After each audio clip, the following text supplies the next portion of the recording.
આપ જોઈ રહ્યા છો TV9 હું છું હાર્દિક મોદી। બપોરના 2 વાગી રહ્યા છે। ગરમી સતત વધી રહી છે અને ગરમીનો અહેસાસ પણ એપ્રિલની શરૂઆતથી જ થવાની શરૂઆત થઈ ગઈ છે।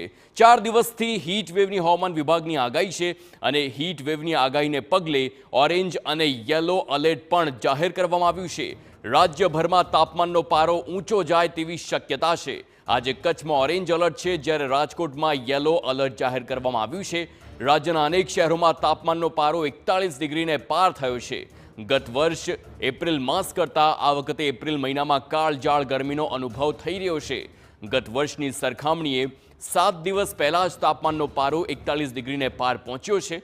ગત વર્ષે 1 એપ્રિલે તાપમાન 41 ડિગ્રીને પાર હતું જ્યારે આ વખતે 44.5 ડિગ્રી સાથે ભુજ રાજ્યનું સૌથી ગરમ શહેર બન્યું છે તો સુરેન્દ્રનગરમાં 43.2, રાજકોટમાં 42.9 જ્યારે અમદાવાદમાં 41.5 ડિગ્રી તાપમાન નોંધાયું અને હજુ પણ આવનારી 8 એપ્રિલ સુધી તાપમાનમાં સતત વધારો થાય તેવી હવામાન વિભાગની આગાહી છે જેને પગલે યલો અને ઓરેન્જ એલર્ટ જાહેર કરાયું છે।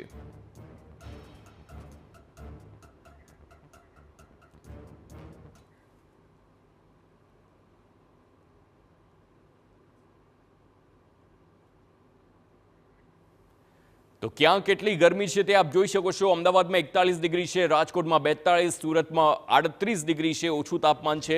પરંતુ સુરેન્દ્રનગર અને ભુજની વાત કરીએ તો બંને શહેરોમાં 41 ડિગ્રી છે, ડીસામાં 41 જ્યારે ગાંધીનગરમાં પણ 39 ડિગ્રી તાપમાન છે।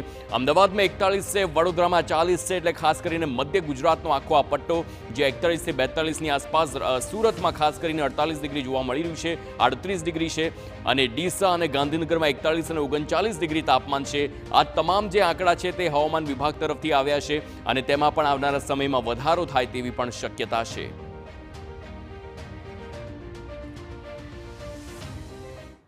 અમદાવાદમાં Lal Darwaja AMTS bus stop પર ORSની સુવિધા કરવામાં આવી છે। મુસાફરો માટે ખાસ આ વ્યવસ્થા કરવામાં આવી અને હજારો મુસાફરો આ જગ્યાએથી પ્રવાસ કરતા હોય છે। વધતા તાપમાનના કારણે લોકો માટે આ ORSની સુવિધા આશીર્વાદરૂપ બને છે।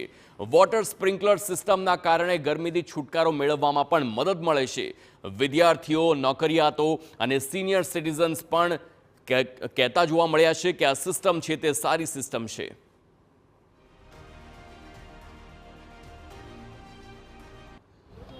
રોડ ટ્રાન્સપોર્ટનો ઉપયોગ કરનાર પ્રવાસીઓ માટે પણ આ જે સમય છે બપોરનો સમય ખૂબ કઠિન થઈ જાય છે પરંતુ જે પ્રકારે અહીંયા પ્રશાસને અમદાવાદ મ્યુનિસિપલ કોર્પોરેશને વ્યવસ્થા કરી છે જે ORSના પેકેટ છે ORSના પેકેટ અહીંયા જે પ્રવાસીઓ અહીંયા આવે છે તો એમના માટેની વ્યવસ્થા કરવામાં આવી છે કે તેઓ આ પેકેટ પીવે। સ્વાભાવિક રીતે ગરમીથી બચવું હોય તો આ પ્રકારના જે પીણા છે એ એમના માટે ખૂબ જરૂરી છે કે જેનાથી ગરમીથી બચી શકાય અને જે આરોગ્ય છે એ આરોગ્યમાં મતલબ ડિહાઇડ્રેટ થઈને મુશ્કેલી ઊભી ન થાય। રાજ્ય સરકારે પણ માર્ગદર્શિકા જાહેર કરી છે અને લોકો જે આ પ્રકારે ટ્રાવેલ કરે છે, પ્રવાસ કરે છે તો એમના માટેની આ વ્યવસ્થા જે છે એ ઉત્તમ વ્યવસ્થા કહી શકાય કારણ કે લોકોની તો જવાબદારી છે જ, સાથે સાથે પ્રશાસન અને સરકાર પણ આ મુદ્દે જનતાનું ધ્યાન રાખી રહી છે।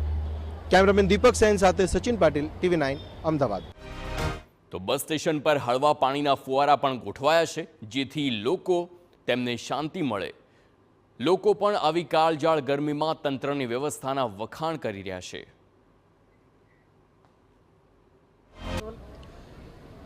ગરમીથી બચવું હોય તો પ્રશાસનની વ્યવસ્થા પણ ખૂબ સારી છે। અહીંયા આપ જોઈ શકો છો કે AMTSના જે બસ સ્ટોપ છે એ બસ સ્ટોપ લાલ દરવાજા ખાતે જે સ્પ્રિંકલર છે, વોટર સ્પ્રિંકલર એ અહીંયા રાખવામાં આવ્યા છે કે સ્વાભાવિક રીતે ગરમીમાંથી લોકો જ્યારે આવે તો એટલીસ્ટ જે બોડી ટેમ્પરેચર છે બોડી ટેમ્પરેચર એમનું પાછું પૂર્વવત થઈ શકે કારણ કે જે પ્રકારનું તાપમાન છે ને એના કારણે લૂ લાગવાનો જે ભય છે, ખતરો છે એ ખતરો લોકો ઉપર રહે છે ત્યારે આ જે સ્થિતિ છે એ સ્થિતિમાં લોકોને તકલીફ ન પડે એનું ખાસ ધ્યાન રખાય છે। તમે સ્ટુડન્ટ છો, શું કરો છો?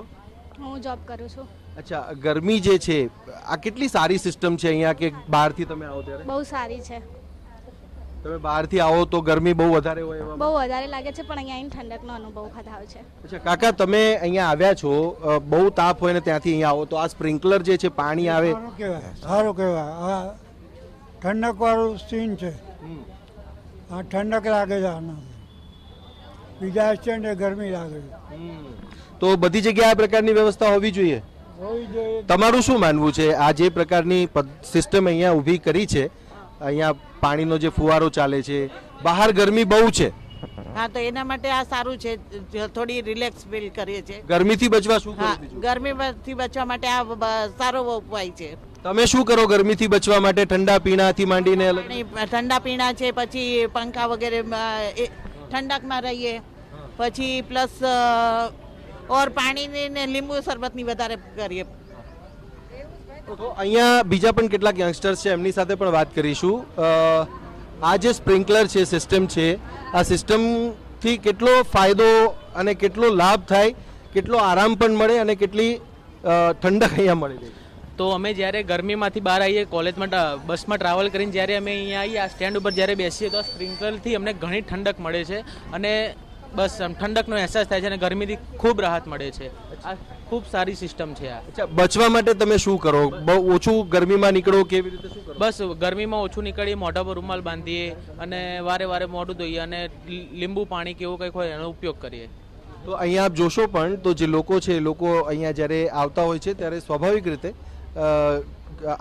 આ જે વોટર સ્પ્રિંકલર સિસ્ટમ છે એનાથી ખરેખર લાભ લોકોને થાય છે અને આ જે સિસ્ટમ છે એનાથી જ્યારે લોકો આવે તો અહીંયા તેઓ બેસી શકે છે, જ્યાં સુધી બસ આવે ત્યાં સુધી પણ, અને કદાચ જો કોઈને વધારે તકલીફ થતી હોય તો અહીંયા બેસીને પોતાને પૂર્વવત કરી પણ શકે છે.